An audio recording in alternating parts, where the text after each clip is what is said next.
This channel is supported by Truefire. Truefire is an online library enough, you can get the Truefire All Access Pass for as cheap as they ever do it, the $99 thing. So just jump and do that if you're looking for the best price you can get Truefire All Access for. Now, I used to like Louis C.K. kind of. I thought he was quite funny. I was scrolling Instagram the other day and I kind of felt like I was, trapped in a green room with him. But he had been on Conan and he actually said some things that I think people are kind of offended by, but at the same time, I do think there's some actual wisdom behind what he's saying. Don't be a musician. That's a stupid thing to do for a living. But if it doesn't work out the way you want it, you can look at these. You've got these guys here. Nobody cares who they are as individuals. This is not their dream. None of them. They each wanted to be separate rock stars. They're just a clump of nothing that makes a noise. They are supporting their families and they're paying their rent by just being nobody that anyone cares. And essentially, the message was, don't be a musician for a living.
Right, so let's kind of break it down kind of point by point.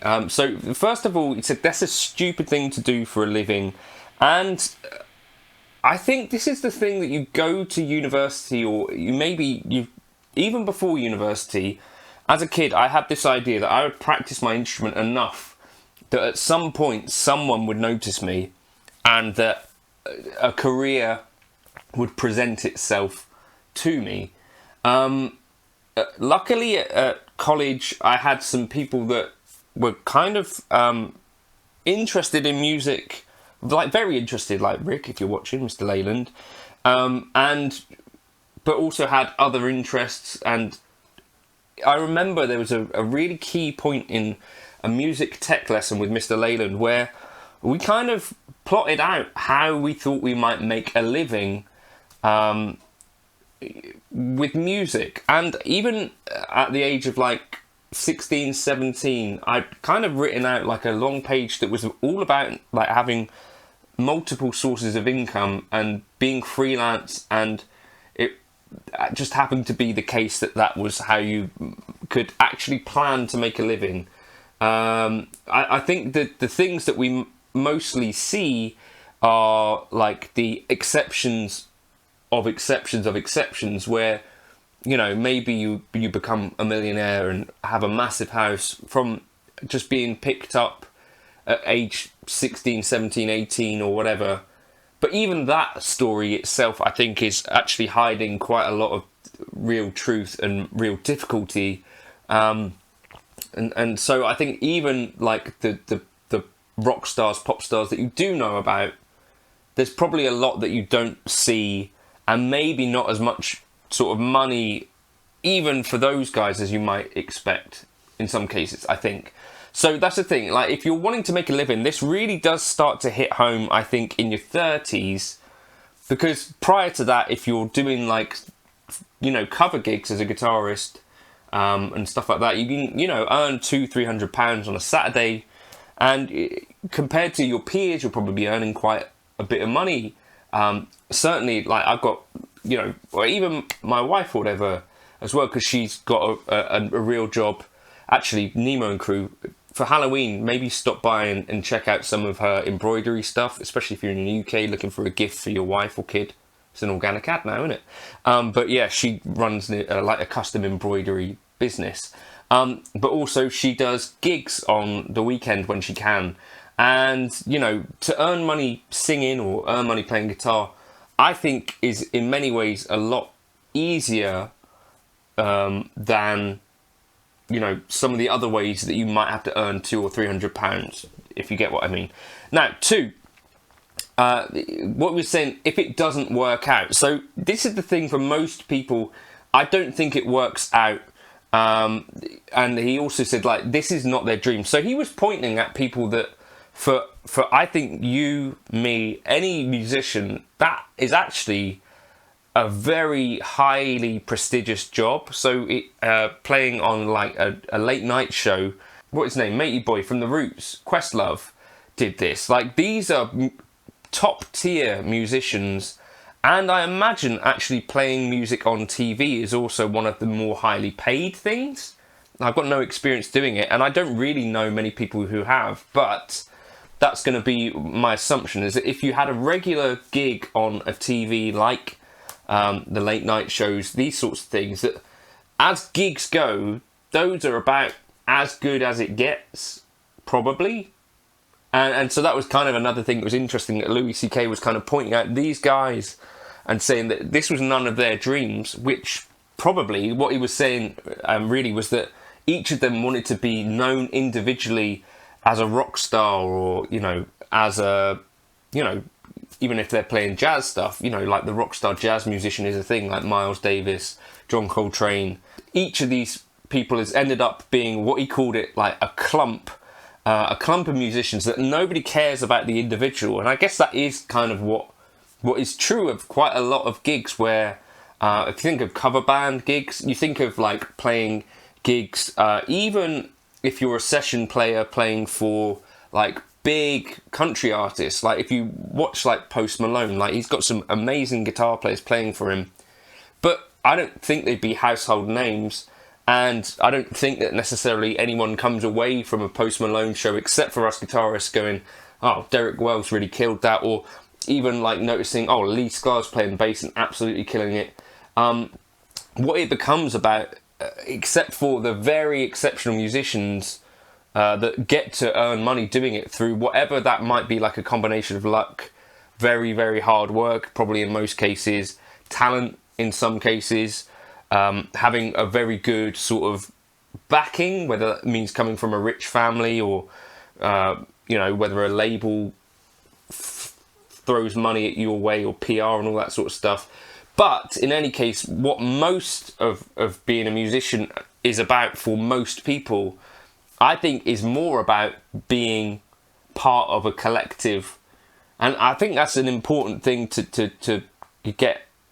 But also on the flip side, I think when you do see a real kind of rock star, you can see like a difference. So if you see like Steve Vai, like as a performer, like I could look at Steve Vai and go, well, wow, that guy's properly a performer. When I look at myself performing on stage, it's kind of like, well, anyone could do that and it wouldn't make much difference. Like the playing might be fine, but I'm not giving any sort of vibe in any way kind of similar to someone like Steve Vai, who's like commanding attention, or Joe Satriani, or, you know, I've been on stage with other players that are able to do it. I was gigging with Lewis Corbett the other day, and, you know, he'll stand in front of the crowd and like start to play guitar and doing pointy stuff, kind of like Steve Vai. I think he was a fan of Steve Vai.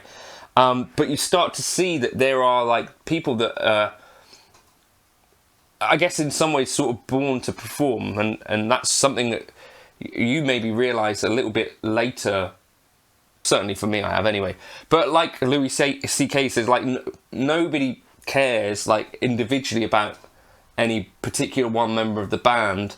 It doesn't mean necessarily that it's not enjoyable. The thing I really take away from playing live music and the things that I enjoy about it tend to be kind of letting go of this ego thing and letting go of this idea that it's particularly important, but more that you're there to try and entertain like a room of people and try and give them a little bit of what they're looking for, and hopefully you fit the bill there. So that's what I like about a cover band gig or function gig.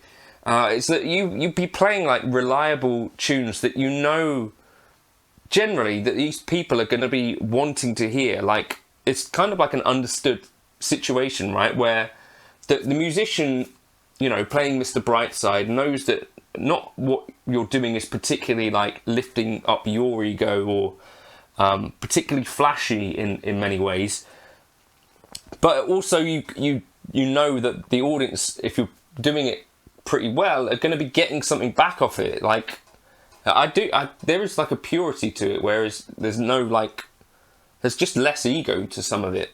I don't know. Anyway, I've seen like some shows where like some of the pop stars and rock stars that you see where that power balance kind of, or is it power, but that dynamic gets a little bit weird. And like I've been in a room, actually, this was at uni, they put together like this show of like the uni musicians, and then there was one other musician who I won't name, who was like known, and she was like telling the crowd to shh and like not cheer, and also asking that they didn't talk and stuff. And it's kind of like, well, you've kind of got the wrong idea.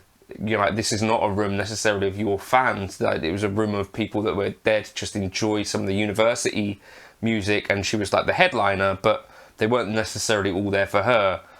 And I think that is another thing to just sort of try and remember, because I've done like when you're walking people down the aisle, that sort of stuff. Like the moment is still not about you particularly. You're kind of trying to beautify a moment that is happening, rather than you being the focus of attention. Like, so with my wife as well, if we're walking people down the aisle, we'll try and like get away from, so we'll be behind everything. But it doesn't mean that it's not an important thing still, if you know what I mean. It's like, it is important, but not everyone's looking at you. So just try and make the moment beautiful. It's, I guess, what I have tried to take from that. But yeah, as Louis C.K. kind of said, although it's not your dream, and as an individual maybe you're not that important, I think that is the case with like most jobs anyway, right? But you can take, I think, immense joy in like playing with other musicians. I would say this doesn't need to be the only way that you earn money though. So I know plenty of function musicians, cover musicians who have other jobs and more reliable incomes, and I do think it should be more accepted that just music all the time doesn't have to be the only way that you earn music, particularly as you get into your 30s and 40s, earn money, sorry. Particularly as you get into your 30s and your 40s and you start to realise that some of your peers around you, you know, have more reliable jobs and stuff. And as he said in this clip, you know, he was talking to a band that have a really prestigious job within our circles, right? This is not their dream, but they are supporting their families. And I think that's kind of part of the thing once you get to like 30, 40. Supporting a family, it becomes less about like sort of music for music's sake or ego or things like integrity. But I do think we should also just start to have that approach a little bit earlier on in life. Anyway, that was just some ramblings, because I thought initially this could be quite upsetting to hear, but at the same time I think there's like some truth to what Louis C.K. was saying. Now, he's not a role model for everything, but I did think it was quite an interesting thing. And certainly when you're playing wedding gigs, playing at holiday parks and stuff like that, I think it is important sometimes to just have that reality check and say, right, well, what am I doing this for? I want to play the music, I want to enjoy it, But at the same time, I'm not the most important person in the room. This is not what my dream was, but I'm supporting a family with it. I don't know. It's tough, isn't it? Still, all jobs are a bit tough.